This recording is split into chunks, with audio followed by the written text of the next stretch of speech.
I think courage, there's probably more than one type of courage.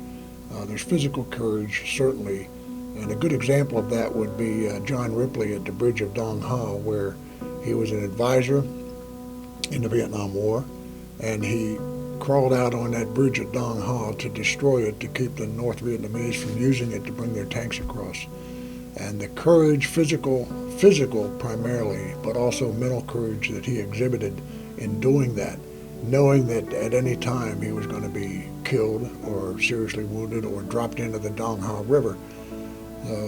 Physical courage implies that you're willing to do what has to be done, whether it's going to cause you injury or death.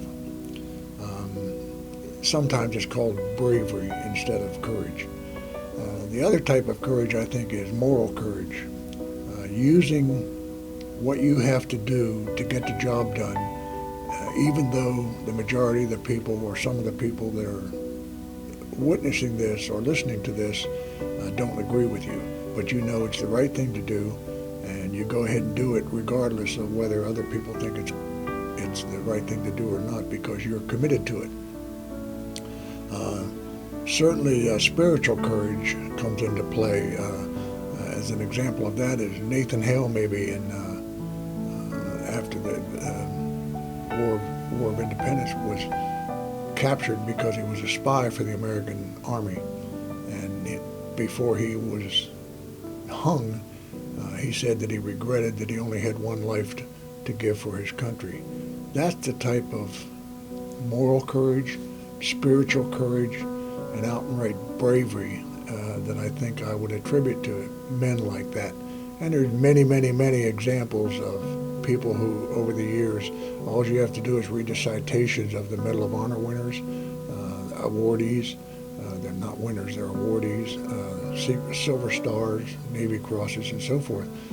If you read what they did in the spur of the moment, a lot of times people say, what makes people do things like this? Well, it's training, certainly, but it's also I think, an example of them wanting to do what's right at the time that it's required, regardless of what the outcome is going to be to their own personal safety and death, possibly. And if the ones that have survived that and still receive that medal will always say that they didn't receive it for themselves, they received it for all those other men, women that were around them during that particular operation.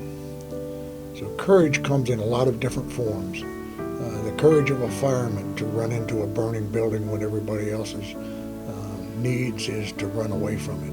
The courage of our law enforcement officers to run into a gunfire when the thing that most people would want to do is run away from it.